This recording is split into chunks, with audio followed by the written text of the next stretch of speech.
नमस्कार आपण समस्त को गोटे इम्पोर्टेंट सेशन ने वेलकम। आज रे सेशन में डिस्कशन करबा मान्यवर हाई कोर्ट जो ऑर्डर देइचंती ओवर एज पिलांक पई जो 3 वर्ष रे एज रिलैक्सेशन दिया गला सेमानकर जो ओएसपीआरबी एग्जाम देइथिले तांकर फिजिकल पई एक्सपेक्टेड कट ऑफ केते जीवो ता ऊपर हम डिस्कशन करबा। ओके केते पदवी फांका रहिची को बाटालियन ने फांका अछि ठीक अछि एवं एक्सपेक्टेड कट ऑफ केते जाई पारे से विषय हम डिस्कशन करबा। बुझी पारले आपण मानकू मु जणाई दउछि जे टोटली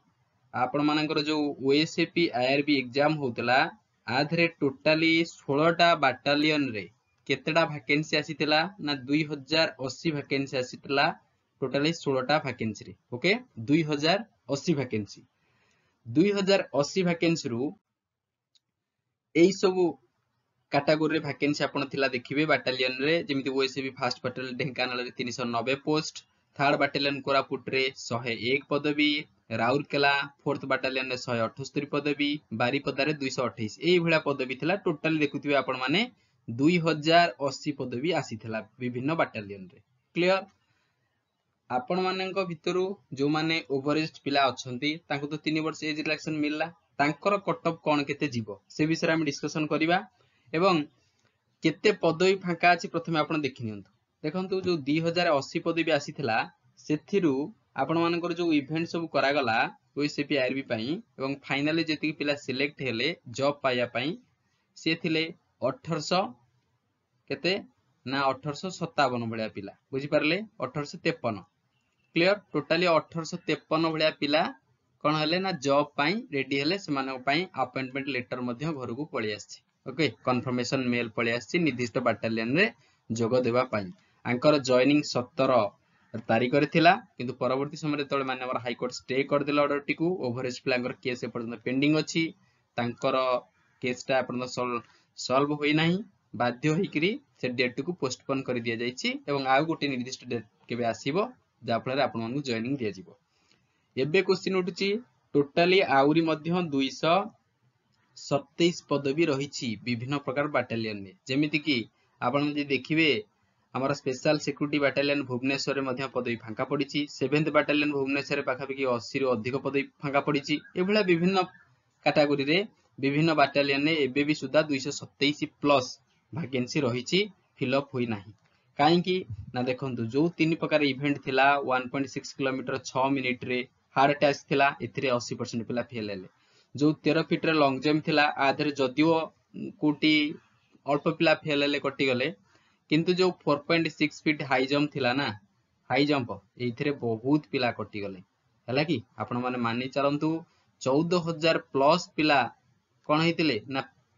पीटी बा फिजिकल एफिशिएंसी टेस्ट पई तमान को डाकी थिला मेरिट लिस्ट रे आसीथिले फिजिकल पई किंतु परवर्ती समय रे ओनली 1853 जण सिलेक्ट हेले। बुझी पारिले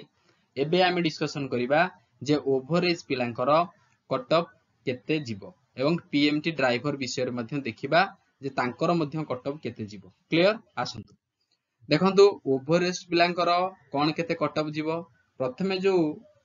ओएसपी आईआरबी रो कैंडिडेट जो थिले जो मानकर सब इवेंट सरी जाईची जॉइनिंग पई रेडी मान अछंती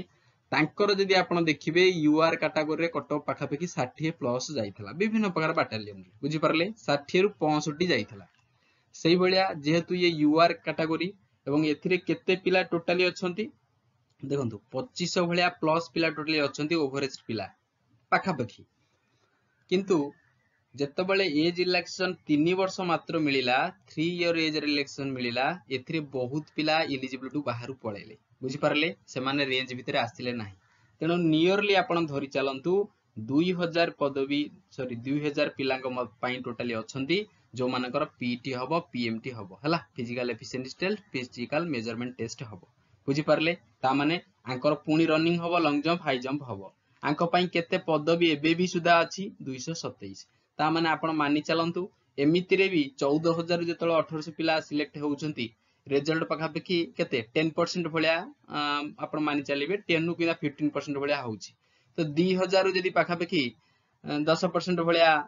पिलांको मध्य कोन बे सिलेक्ट हेबे काना भारी बहुत पिला कटि जिवे एमिति रे माने ओवरएज पिला तो आंकर फिजिकल प्राय हेई पारे न हेई पारे बहुत कम पिला एथुर पाइबे। बुझी परछंती तो आपण मानि चलंतु जदी यूआर रे आपणकर पाखापाखि 45 भलिया रहउची हैला कि मु आमे कहूचे ओवरेज पिला कथा ओएसपी आरबी ओके ओवरेज पिला जदी 45 प्लस रखिचो ताले आपणकर निश्चित भाव रे जॉब हे जिवो आपण खाली ये तीनटा इवेंट को क्लियर करंतु हैला रनिंग इवेंट लॉन्ग जंप आ गोटे हाई जंप एई तीनटा इवेंट क्लियर कर दंतु आपन चाकरी एबे भी अछि काहे कि ना एबे भी 227 पद भी अछि बुझी पारले जदी से बळिया एससीबीसी पिला अछंती आपण मानि चलंतु 42 भलिया जदी मार रखिचंती आपण माने सेफ जने अछंती रेडी होई जाओ आपण नाम देखियो पाइबे बाकी जो रहिला एससी पिला सेउटु मानि चला 30 भलिया जदी अछि आपण माने सेफ जने अछंती हैला एसटी मध्ये जदी 25 भलिया अछि आपण माने मध्ये सेफ जने अछंती काहे कि ना ऑलरेडी एमानकर ए कोन ना प्रैक्टिस होई सरला परे फिजिकल पीएमटी हे सरला परे माने कटि जाइछंती एबे भी 227 पद भी अछि आ आपण माने टोटली 2000 प्लस कैंडिडेट अछंती बुझी पारले यदि आपण माने मन लगै करी फिजिकल इवेंट रे क्लियर कर दंती ताल चाकरी निश्चित होई जिवो बुझी पारले ओके तो एबे क्वेश्चन उठुची सर ओवरेज पिलांकर पीईटी केबे हबो हला फिजिकल डेट केबे से डाकिबो मानि चलो आ मैक्सिमम 15 डेज हला 15 दिन भितर आज को देखिबे आपण मानकर फिजिकल डेट आसी जिवो आपण मानकर सब इवेंट चालू रहइबो बुझी पारले जो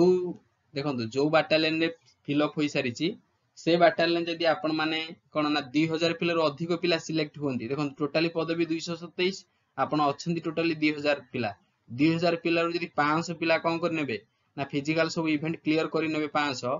ताहाले सीए जो सिलेक्ट होइचंती विभिन्न बाटालियन रे जो पिला तांको लास्ट रु सिलेक्शन थिबा पिलांग से कटा जिवो काई कटा जिवो ना धर लास्ट गोटे पिला 60 रखि सिलेक्ट करिछि आपण मध्यरु ओवरेज पिला जने 61 रखि सिलेक्ट हैला सेई बाटालियन रे 60 पिला कटि जिवो काई कि ना जदल टोटल 227 पदवी फुल अप हे जिवो आ माने कोन होबे ना विभिन्न बाटालियन से आपण जो बाटालियन फॉर्म पके जिवो सेई बाटालियन जो लास्ट सिलेक्शन हेतिबो तांको काटा जिवो बुझी पारले तनो एठी को माने भी फिक्स न हंती तो मैटर करूची ए माने केमिति परफॉर्मेंस करूचंती ओवरऑल पिला हैला कि 2000 पिला जो अछंती तांको ऊपर आपण मानकर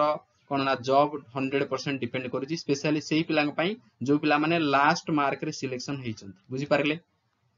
तो मानि चला 15 दिन भीतर आपण मानकर ओवरेज पिलांकर फिजिकल पळे आसीबो आ पीएमटी ड्राइवर देखंतु पीएमटी ड्राइवर ता हबार थिला फेब्रुआरी रे घुंचा चालीची हम सरकारन कथा कोन कुआ जिवो तो घुंचा चालीची मानि चला जेबे आसीबो सेबे कुआ जिवो फिर भी आपण मानि चलंतु आउरी मासे प्लस हैला 1 मंथ परे जाई आसीबो जो फिजिकल हम प्रस्तुत करो तो काहे ना देखि पड़तु फिजिकल 10% ओनली रिजल्ट होउची बाकी पिला सब कोटी धुआ जाउछन बुझी पारले जो माने नुआ আছে चैनल को सब्सक्राइब कर दबो वीडियो को लाइक कर दबो ओके थैंक यू जय जगन्नाथ।